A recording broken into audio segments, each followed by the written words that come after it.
Assalamualaikum warahmatullahi wabarakatuh. Perkenalkan, kami dari kelompok 1 akan mempresentasikan video UAS pada mata kuliah Ilmu Pendidikan Islam yang diampu oleh dosen Ibu Santi Francisca. Perkenalkan, saya Ricky Wiyati dengan NIM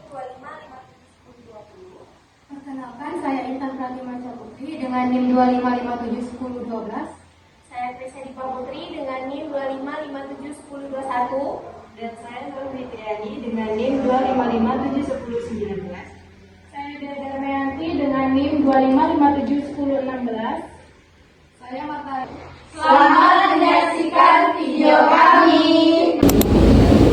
Pendidikan dalam Islam tidak hanya bertujuan untuk mencerdaskan akal, tetapi juga membentuk keimanan dan akhlak manusia. Oleh karena itu, pendidikan Islam memiliki landasan yang kuat agar tujuan tersebut dapat tercapai secara menyeluruh. Landasan tersebut dikenal sebagai sumber pendidikan Islam, yang menjadi pedoman dalam merumuskan nilai, tujuan, dan praktik pendidikan. Sumber pendidikan Islam yang pertama adalah Al-Quran. Al-Quran merupakan wahyu Allah Subhanahu wa Ta'ala yang menjadi sumber utama ajaran Islam. Di dalamnya terkandung nilai-nilai keimanan, akhlak, dan hukum yang menjadi dasar pembentukan pribadi Muslim. Dalam pendidikan sendiri, Al-Quran berfungsi sebagai pedoman utama dalam menanamkan nilai spiritual dan moral. Sumber pendidikan Islam yang kedua adalah hadis. Hadis merupakan segala perkataan, perbuatan, dan ketetapan Nabi Muhammad SAW. Hadis sendiri berfungsi sebagai penjelas Al-Quran dan memberikan contoh nyata penerapan pendidikan Islam seperti keteladanan, nasihat, metode dalam belajar, dan pembiasaan perilaku yang baik. Sumber pendidikan Islam yang ketiga adalah ijtihad. Ijtihad adalah upaya sungguh-sungguh yang dilakukan oleh para mujtahid atau ulama dalam menetapkan suatu hukum atau solusi terhadap persoalan yang belum ada atau tidak dijelaskan di dalam Al-Quran dan hadis. Ijtihad yang dilakukan oleh para mujtahid tersebut bersumber pada Al-Quran dan hadis juga. Dalam konteks pendidikan, ijtihad berperan penting agar pendidikan Islam tetap relevan dengan perkembangan zaman tanpa meninggalkan nilai-nilai dasarnya.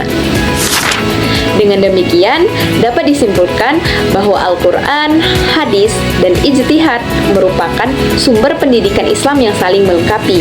Ketiganya menjadi dasar dalam membentuk generasi yang berilmu, beriman, dan berakhlak mulia.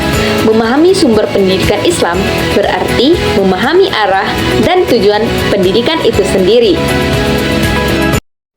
Asas-asas ilmu pendidikan Islam. Yang pertama, asas tauhid adalah dasar paling utama dalam pendidikan Islam. Artinya, seluruh kegiatan belajar mengajar harus pada keyakinan bahwa Allah adalah Tuhan yang Maha Esa, Sang Pencipta dan sumber dari segala ilmu. Contohnya, siswa belajar matematika, niat karena Allah menyukai orang yang berilmu. 2. Asas ibadah. Asas ibadah adalah pendorong aktivitas belajar menjadi bentuk pengabdian kepada Allah, bukan karena nilai ataupun ranking, tetapi karena ibadah untuk mendekatkan diri kepada Allah. Contohnya, siswa tidak curang dalam ujian karena mengetahui itu ada perbuatan dosa dan merusak nilai ibadah. 3. Asas akhlak. Asas akhlak adalah tujuan paling besar dalam pendidikan Islam yang membentuk akhlakul karimah, akhlak yang mulia. Contohnya, siswa jujur bahwa dia tidak mengerjakan tugas walaupun nanti dia akan dimarah ataupun dihukum oleh gurunya. Yang keempat, asas keseimbangan, yaitu harus seimbang, tidak berat sebelah antara dunia dan akhirat, hak dan kewajibannya. Contohnya, siswa belajar demi masa depan tetapi tidak meninggalkan sholat dan sedekah. Konsep dan prinsip kurikulum pendidikan Islam. Kurikulum pendidikan Islam memiliki tujuan dalam membentuk individu yang cerdas, berakhlak mulia, berwawasan Islami, dan mampu menerapkan nilai-nilai Islam dalam kehidupan sehari-hari. Konsep kurikulum pendidikan Islam mencakup berbagai elemen dan prinsip yang menjadi dasar perancangan rencana pembelajaran yang berorientasi pada ajaran Islam. Yang pertama, tauhid. Menanamkan keyakinan dan pemahaman yang kokoh tentang keesaan Allah sebagai inti dari ajaran Islam. Yang kedua, Al-Quran dan hadis mengutamakan pengajaran dan pemahaman terhadap Al-Quran sebagai sumber utama hukum dan petunjuk bagi umat Islam. Yang ketiga, fikih. Memahami dan mengaplikasikan hukum-hukum Islam dalam kehidupan sehari-hari. Yang keempat, sejarah Islam. Memahami perjalanan mengenai sejarah umat Islam untuk mengambil hikmah dan pelajaran dari setiap setiap peristiwa yang terjadi di masa lampau. Yang kelima, etika dan moral. Kurikulum pendidikan Islam menanamkan nilai-nilai etika dan moral Islam dalam perilaku sehari-hari, misalnya nilai kejujuran, toleransi, kasih sayang, keadilan, dan empati.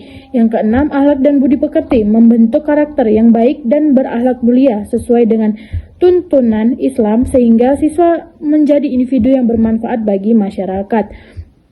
Yang ketujuh, pendidikan karakter, konsep dan prinsip pendidikan Islam untuk mendorong dalam mengembangkan karakter setiap siswa, yaitu dengan mengajarkan nilai-nilai Islami. Tujuannya sebagai landasan dalam kehidupan berbangsa dan bernegara.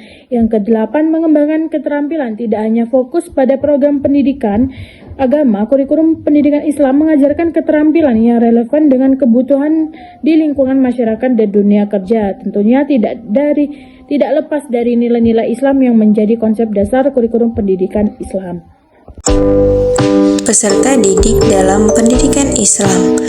Nah, jadi definisi dari peserta didik sendiri adalah anak didik yang mendapat pengajaran ilmu dan selalu berkembang. Jadi, membutuhkan arahan dan bimbingan.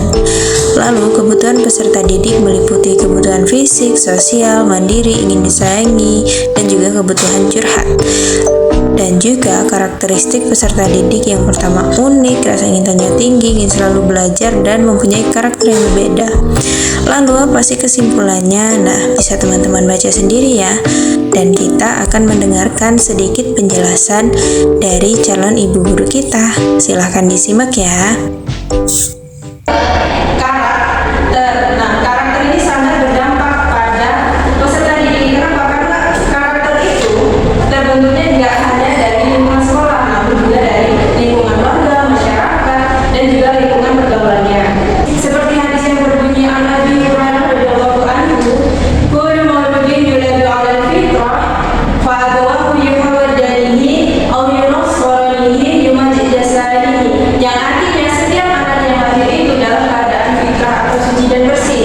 Kedua ibu bapaknya lah yang memberikannya, yang mencerahkannya menjadi Yahudi, Nasrani ataupun Majusi. Nah, Pendidikan Islam di era modern menghadapi berbagai tantangan dan peluang yang terus berkembang. Di tengah perubahan zaman, pendidikan Islam dituntut untuk mampu beradaptasi tanpa kehilangan nilai-nilai keislamannya. 3 isu kontemporer yang sangat berpengaruh saat ini adalah globalisasi, digitalisasi, dan multikulturalisme.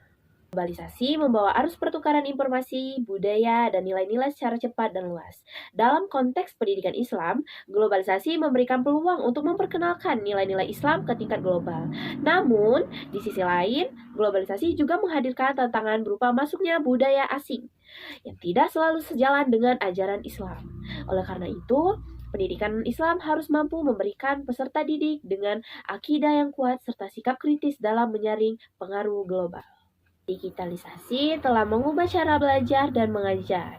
Pemanfaatan teknologi digital seperti media sosial, platform, pembelajaran daring, dan aplikasi edukasi membuka peluang besar bagi pendidikan Islam untuk berkembang lebih efektif dan menarik. Guru dan lembaga pendidik Islam dituntut untuk melek teknologi agar pembelajaran tetap relevan, sekaligus menanamkan etika digital yang sesuai dengan nilai-nilai keislaman. Multikulturalisme menuntut pendidikan Islam untuk menanamkan sikap toleransi, saling menghargai, dan hidup berdampingan secara damai di tengah beragaman budaya dan agama. Pendidikan Islam memiliki peran strategis dalam membentuk karakter peserta didik agar bersikap terbuka, moderat, dan berakhlak mulia tanpa meninggalkan identitas keislamannya. Halo semuanya, di sini saya akan menjelaskan tentang tujuan dan fungsi ilmu pendidikan Islam menurut hadis dan Al-Quran. Ilmu pendidikan Islam ialah membentuk manusia yang beriman, bertakwa, dan berakhlak mulia. Adapun peran manusia di muka bumi ini yaitu menjadi seorang khalifah. Dan juga Allah menciptakan manusia hanya untuk beribadah kepada Allah.